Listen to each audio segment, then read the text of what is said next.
Uh, Thank you for opening. Nahau, bonjour, Moshkweshika-Kwe, Washkanimga-Kwe, Wabcheshi, Dodem, Sheguiandah Donjaba. So I just introduced myself. Oops, sorry. Better turn that off. I just introduced myself in the culture or in my language, which is Anishinaabe. It's supposed to be my first language, but it isn't. So the first language I was taught was English. So actually, did I already say my name? Sorry. My name is Shelba Deer. I'm from Sheguiandah First Nation, and I am Martin Clan. I wanted to say Chimigwech and Yawa for today, for this event, that this webcast that's being put on by the people that made it happen. So today is what we referring to as Earth Day, and I think that's great. That I think it's great that and there's a day designated to Oshkaabbewis, which means Mother Earth. But as a Anishinaabe person, and also someone who's I'm probably not saying it right, but Onkwehón or of Haudenoshaunee descent, as my uncle would say, he would say every day's Earth Day. So I just wanted to share my friend Lynn. She asked me if I would want to do the opening for this, and I agreed to it. And I told her, well, you got to send me some sema, so that way, I could connect with the spirits and they can guide me what I need to share for today. So she mailed me some sema, tobacco in the mail, and I just got it just last week. And I'm also a pipe carrier, so I carry a pipe that's for healing, and so I smoked that bit of tobacco that she sent me, and this was just 2 days ago, and I was thinking to myself, well, what do I need to say for today that needs to be said? And so as I was smoking the pipe, what came to me in that incident is, I was just sitting on my couch and I was looking out the front window, and I could see big flakes of snow falling. And even though it's almost near the end of April, this is the time where it's spring, right? And it's supposed to be getting warmer out, but one thing we have to realize too is we don't necessarily have control over the weather. And even though it's been cold for the last few days and it's starting to warm up, one thing I was taught about what snow means in the culture.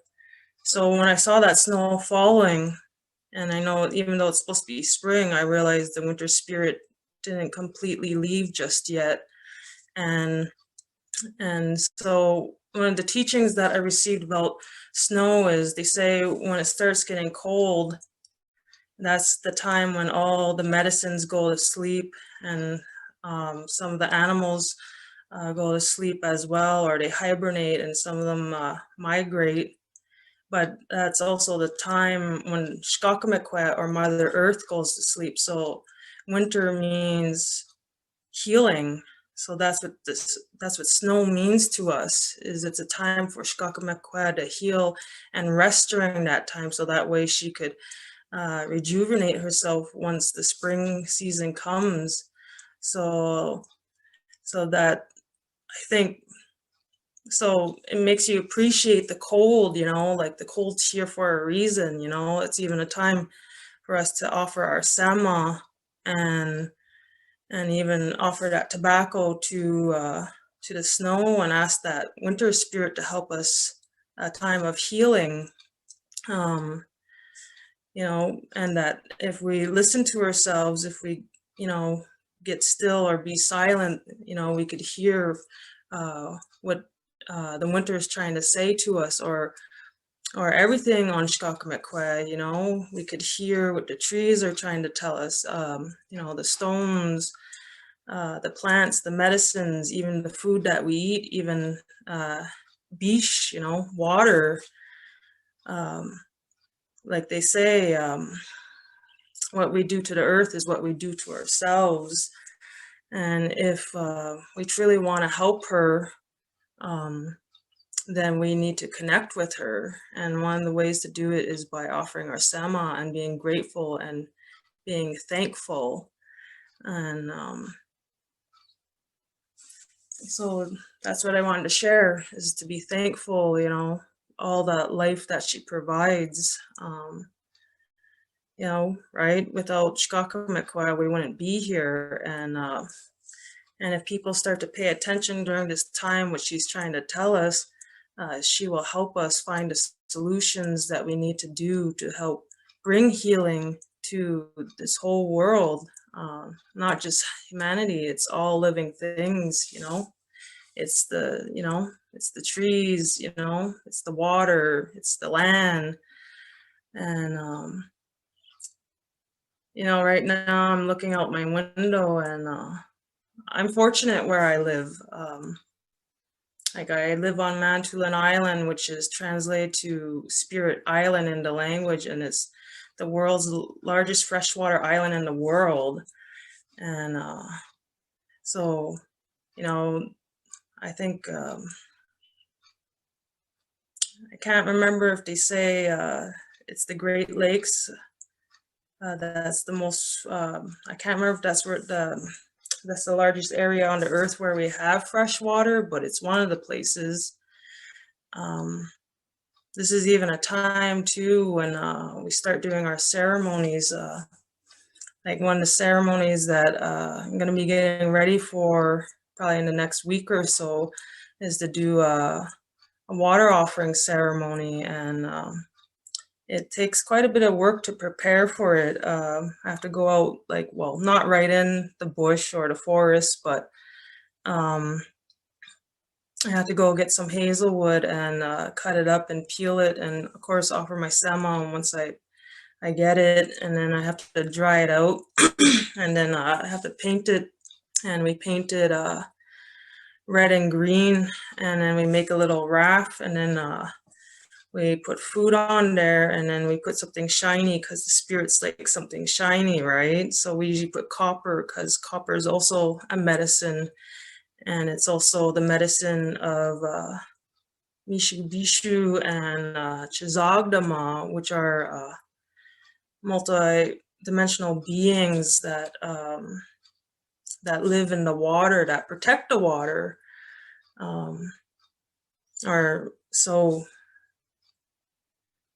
when we offer that food and copper or something shiny, and we smudge it down with sage, and we walk in the water bare feet up to our knees, even though the water is cold during this time, we give our thanks to that water.